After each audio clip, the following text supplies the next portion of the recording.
What's up, everybody? You got Prophecy at sunofhollywood.com. You know what I'm saying? We're chilling over here. It's the holidays. It's coming up. We got Christmas and Hanukkah and all of those other things that we try to celebrate at the end of the year coming up. And what better way than to share a gift with our world? And that would be in the form of Miss Toni Monroe. So big sunofhollywood.com welcome, and thank you for joining us today. No problem. So, Toni, tell us a little bit about yourself. First of all, I would like to start out by saying that, you know, obviously I'm familiar with your stuff and who you are, and I just want to say that I like you. I think you are actually a very a great person and a persona to fit into this hip-hop. You are incredibly unique for who you are, and the lyrical content by which you relay your messages in your songs. You know, these are the things that we need in hip hop and in music and in the world today, and you've obviously captured that. And true hip hop artists and lyricists every one of them has their own struggle, and in the end, being able to break free from that struggle is what enables you to have the ability to speak on so many broad things, and that's what you do. You're one of those artists and lyricists that really touches on so many subject matters, and I think that you have a very powerful place in this world of hip-hop. Oh, well, thank you. I definitely been at it for a long time, so it's been one of those things where, you know, it's not about just what you're doing, it's about what you're saying. And, you know, to me, I've always taken that seriously because I believe anybody can rap, but, you know, more importantly, what's the message and what's being conveyed, and what the listener is going to take home from it. So that's always been my number one with anything that I do, is that, you know, there definitely is a message pertaining to everything that I got going on. So tell us about, you know, you grew up in Van Nuys, and a little bit about your upbringing and how in, your adolescence or whatnot that you came across hip-hop and started delving into exploring yourself as an artist? Well, you know, growing up in Van Nuys, it's like a melting pot of different races, different people. You know, I was such a bad little girl. I was a bad little bitch. And I went through a lot of stuff. You know, I never graduated high school. There was a lot of things that I didn't do because I was always in trouble. And, I lived a very fast life. And, you know, it's funny because my mom used to always be like, you know, it's the crowd you're hanging around. And I'm like, it's not the crowd, it's me. It's not them. Trust me, they following my lead, Mama.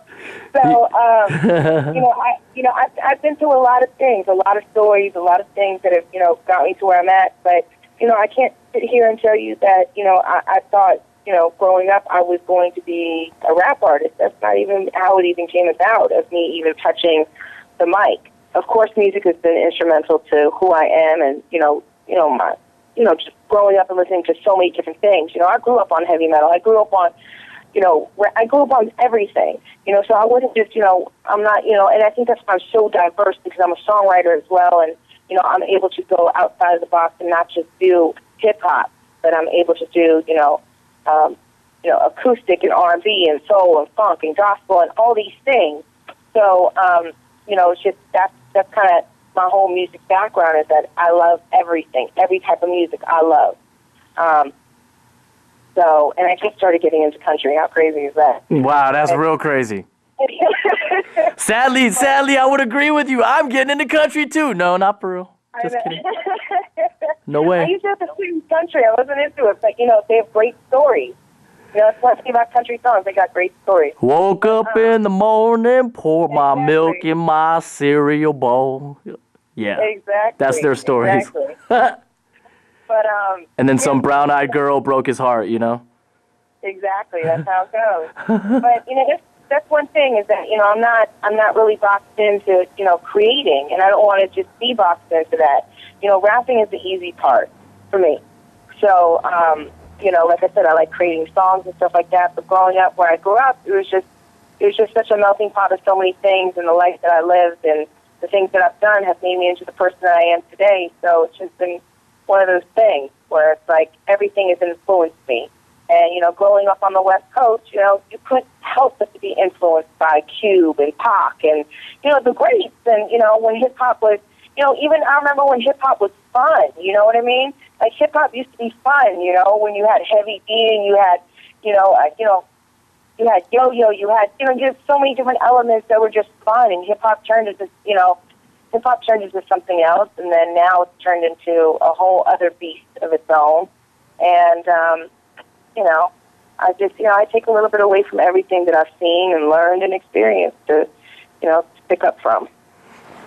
And God bless Heavy D. Yeah, God bless Heavy D. We'll miss you forever, bro.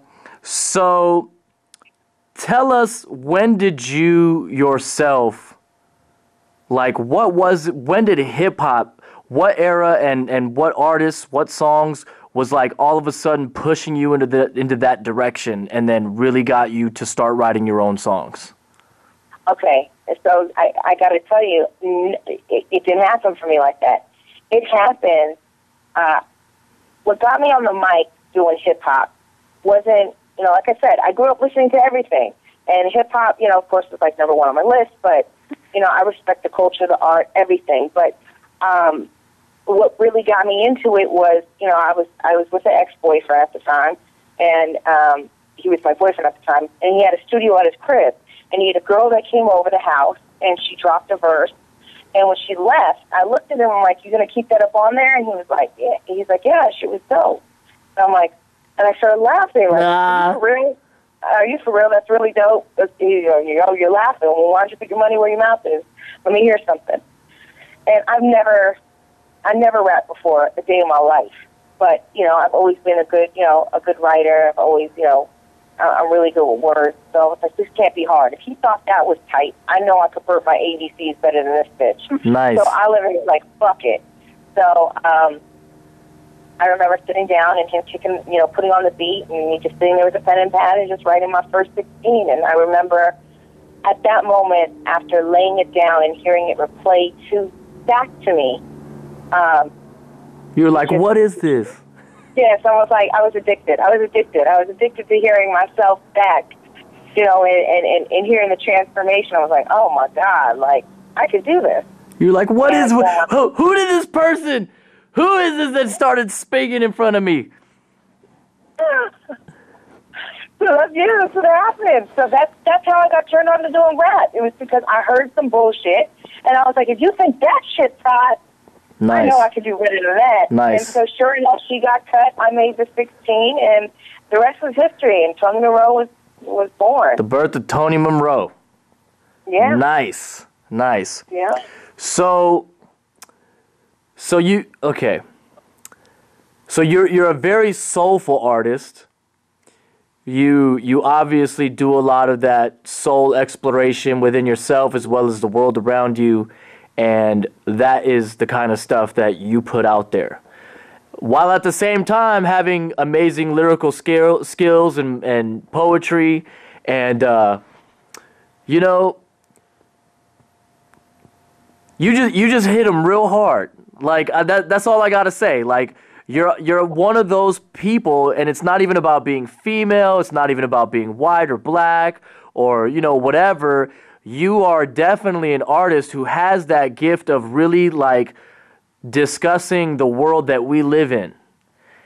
And I'm just really curious to know, like, where that came from and how you decided to start channeling that in your music as a means of obviously trying to impact a person's life. Like, where did that desire in you come from? You know, like I said, I've been through a lot of shit. I've gone through a lot of things. I've seen a lot of things. I've been around a lot. And I have, you know, for me, I believe each one's to teach one. And when I first got heavy, really into music, and after I figured out, you know, I'm going to stick to this rapping, and I was doing rapping and some hot side hustle stuff too. And, you know, I think everything just kind of blew up in my face. You know, with hustling, things happen. You know, I got caught doing shit, and, you know, a lot of things went down. But I remember saying to myself, you know, if I put everything I had into this music, instead of putting all my energy into the negative shit, what would I get? And, I made the decision to say, whatever is, it's God's plan. I'm just a vehicle.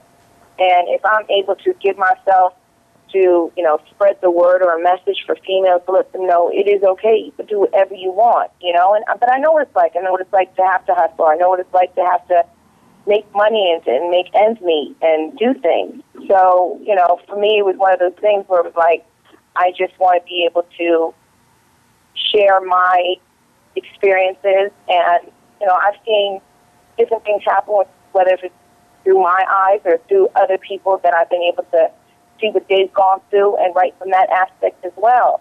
And I think as far as, the message and, how I'm able to share it is that, I want to be able to teach. And I think that's what we're lacking is that, everything is about, hey, if you look up and you hook up with a ball player, you're going to be straight.